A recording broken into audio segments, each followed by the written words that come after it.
What's up, spectators? Welcome back to another episode of Ace Attorney Investigations 2. The trial for Patricia Rowland is put on hold until we can re-find all the evidence that was stolen. Let's go help look for Sebastian. Oh, hello.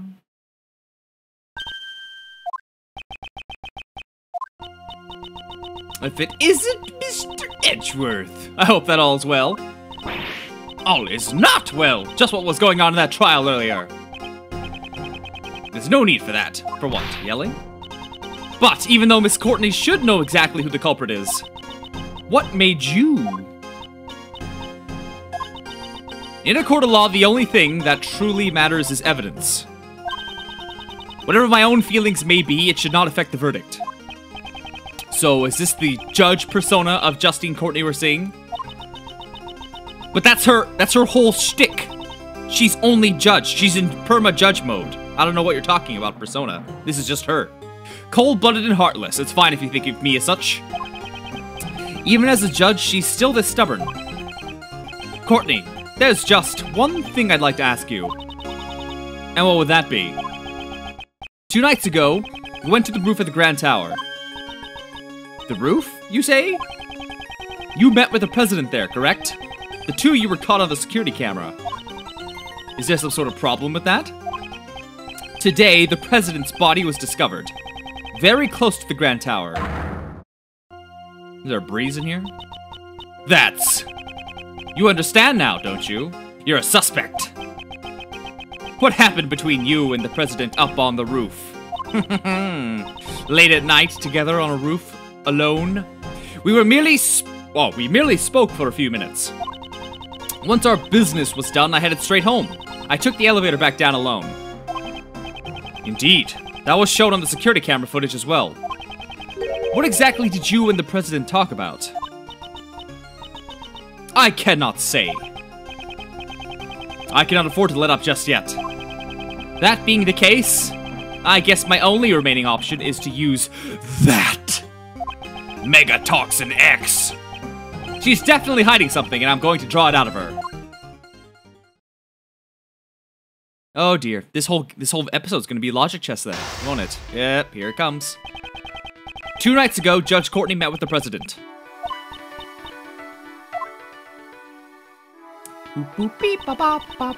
Is it? It is true that I spoke with President Huang on the roof of the Grand Tower. But we only discussed business. There's no need to tell you what was said. Just like in the trial earlier, she won't reveal her personal feelings easily. When she's speaking as a judge, it would be better for me to wait and see what develops. Now then, I'll start by asking her what she talked about with the president. Which is pretty much the whole thing we're after to begin with. I'll just start by... Oh. Could you tell me what you and the president talked about? My meeting with the president was strictly business. And since it has nothing to do with you, I'm not obligated to answer your question. Wait and see. She's got her gavel up and nervous. I appreciate your understanding. Even so, you certainly are a very busy person, aren't you? You're a member of the PIC and a judge as well. You even assist with the investigations. I am simply fulfilling the professional duties that have been assigned to me. Was your meeting with the president also one of the duties assigned to you as a judge? Yes, of course it was. I am one who lives for the law. I would never act outside my professional duties. Didn't you help out this morning? This morning you returned Kay's promise notebook to me. I don't believe that all of your actions are simply done for the sake of your duties. It's true. It seems I still retain some immature qualities. I wouldn't call it immature. It's your own personal kindness. Weren't you also distressed when you found out the president had passed away? It was very unfortunate. Why did he have to die? It seems he was crushed by the head of the monster called the mighty Moozilla. Excuse me. You see, Moozilla is... Is that true? You mean the president died at the temporary Moozilla film lot? That's right. I'm surprised that you know about Moozilla. I had heard about it from Sebastian. He told me that the movie was being filmed near the Grand Tower. She seems awfully shaken up about that. And I'm also curious about Sebastian, who went missing along with the evidence. She said she wouldn't talk about the president. But I might be able to get her to reveal her secret through another line of questioning. Through Sebastian, probably. She's flustered beyond normal, there must be some reason behind it. Where is the best? Franny may have taken over the prosecution in Sebastian's place, however, as long as he still possesses some of the evidence, the trial cannot proceed. I intend to carry out a fair trial. If the prosecution is unable to present evidence, the defendant must be declared not guilty. Let's wait. I am a judge. I cannot allow my own personal feelings to get in the way. So you're saying you're not the least bit worried about Sebastian's whereabouts? Of course I am. I'm worried about Sebastian as well, but are you worried about anyone else? You're worried about Sebastian as well. Wouldn't that mean that there is someone else you're worried about? By any chance, would that person have something to do with your unnatural behavior? That's impossible! I am a follower of the law. I will not be swayed by personal feelings. As a judge, you're only human! It may be true that those who stand in court have a duty to follow the law. We're not superheroes. You and I are only human. It's impossible to completely ignore your own feelings and render an impartial judgment. 2 down. It is as you say. As I am now, I cannot hand down an impartial verdict. Courtney, why don't you tell me the truth? Courtney, baby. Just what am I supposed to do? Hey, that's a new emotion, expression I haven't seen before. For Judge Courtney to become this distraught, I should find out exactly who she's searching for. Up until now, she's been wearing the mask of a judge. This time, I should be able to draw out her true feelings. Who are you searching for? Judge Courtney, tell me who you're searching for. My lips are sealed. That's not something I can talk about right now. No clues. Next on the lot. Number 2. Are you searching for the best? Is the person you're searching for Sebastian by any chance? When Sebastian learned of this, his father's true colors, he went into hiding of his own free will. I'm worried about him, but this may be a trial he needs to overcome on his own.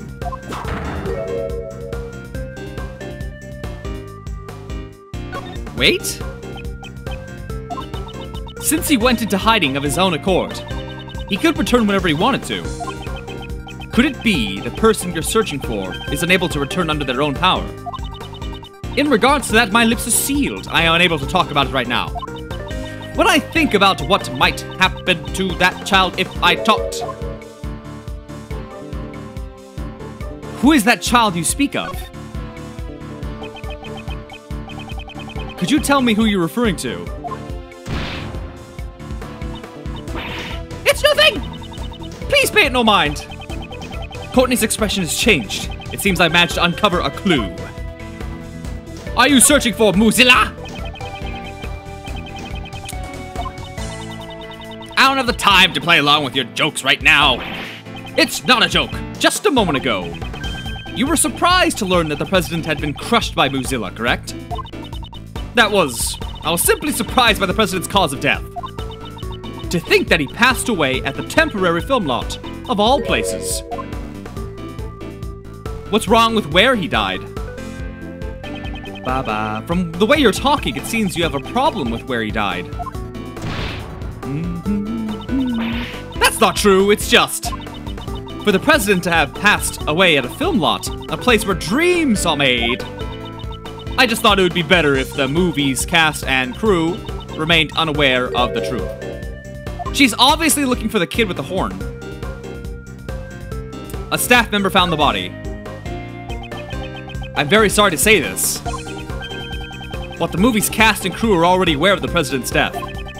I encountered a female staff member and John Marsh at the crime scene. No! How could you do? She seems to react strongly when it comes to the staff of the Mozilla film. But more specifically, I imagine she's talking about John Marsh. This could be a useful clue. Finally. Just Courtney, tell me who you're searching for. Let me try using that clue. Could it be that missing child?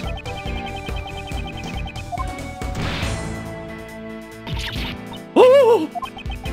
Since you said it was a child, I presume they're of a young age, correct? I simply cannot answer any questions about him. That boy has nothing to do with you or the president's assassination. Let me try using that clue. Earlier, when Mozilla was brought up, it seemed to be a sensitive topic for you. Is that child you spoke of involved with the Mozilla movie? How do you do that? You're usually so calm, yet you seem rather distraught right now. Please tell me, who is that child? I understand. If you've come to know this much, I shall prepare myself for the worst. The child I'm searching for is a boy by the name of John Marsh. Why do you want to know his whereabouts? Well, that much I simply cannot say, but he's my son. Or something like that, I don't know. Courtney, didn't you say you were prepared for the bratwurst? Even if you don't intend to talk, I'm determined to expose the truth. That is my resolve. Why is she searching for John? I must get her to tell me the reason. Are you acquainted with him? Are you acquainted with John by any chance? He is a famous movie star.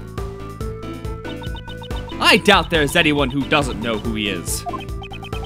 I actually hadn't heard of him until I met with him today. That just proves you have much to learn.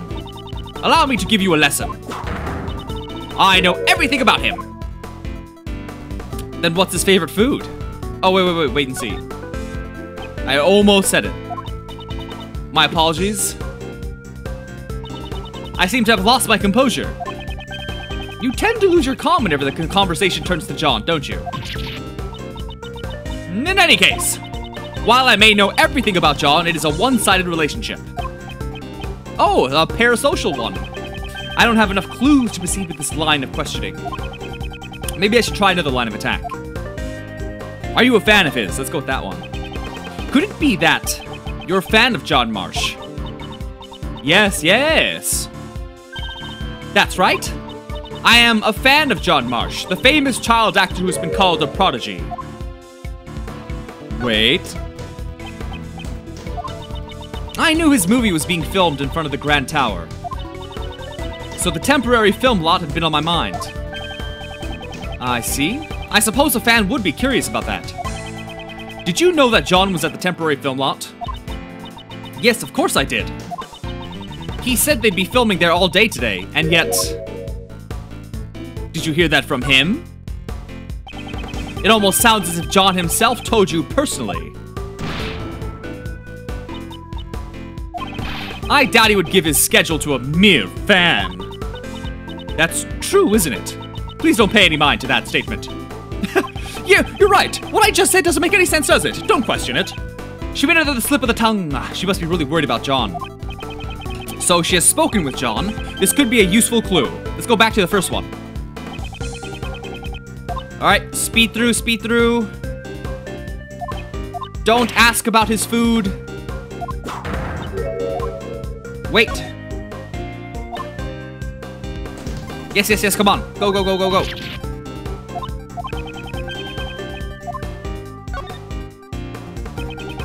I understand you're worried about him, but aren't you a bit too flustered? You told me earlier that you had spoken with John. Doesn't that prove that you're indeed acquainted with him?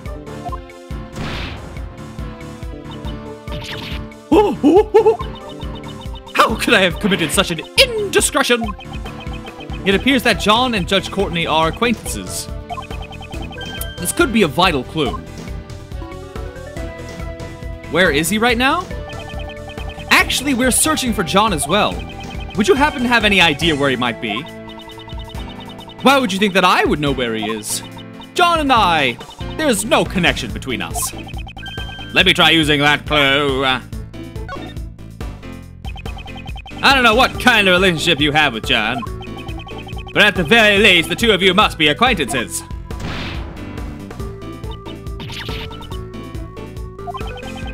Judge Courtney, won't you allow us to help you in your search for him? No, that won't be allowed. Who won't allow it? The so-called goddess of law. The person who knows where that child is. A kidnapper.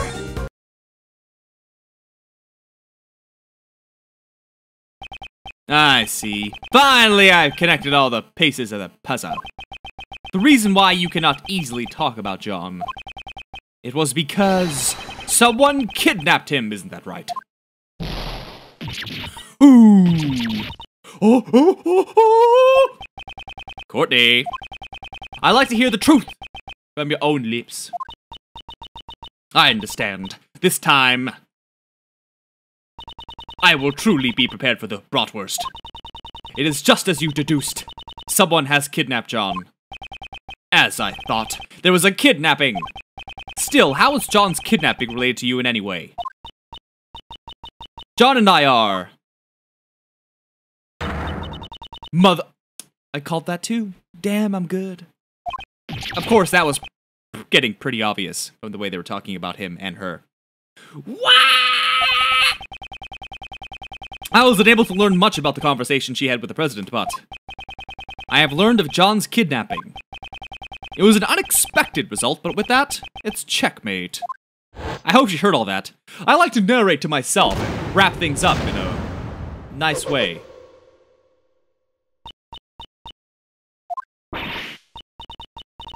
John is Miss Courtney's son? No way, I mean, he's already so big for him to be your... Yes, John is indeed my son. Please look at this. John Marsh, up-and-coming genius child actor. This is a clipping from a magazine. It's an article about John. Do you always carry this around with you? Yes, I always keep it close by. It's like a charm to me. It seems the bond that they share is a strong one.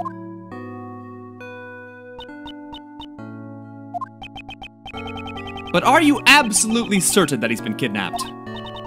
Yes, I received a call from the kidnapper just before the trial started. What were their demands? They have only one demand, a not guilty verdict for Patricia Rowland. I see. So that's what happened. Since there's no evidence that would make me innocent, isn't that right, Your Honor? That is correct. The prosecution has not produced sufficient evidence to prove the defendant guilty. As such, I hereby find the defendant, Patricia Rowland. So that's why you were going to deliver a not guilty verdict earlier. I'm not qualified to be a judge. A judge must be able to remain impartial and composed above all else.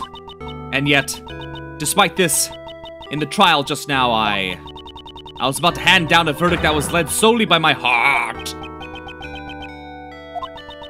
The goddess of law must be furious with me.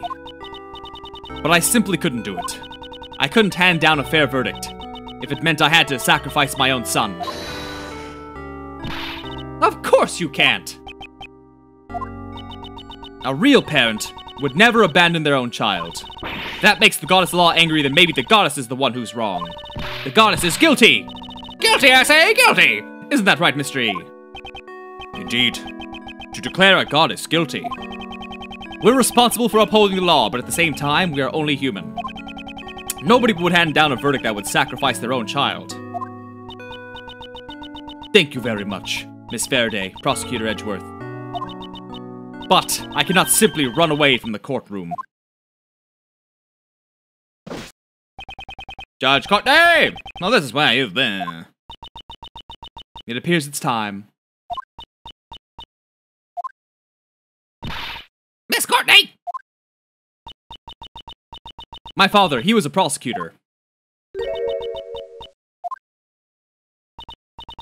He stood in court just like you.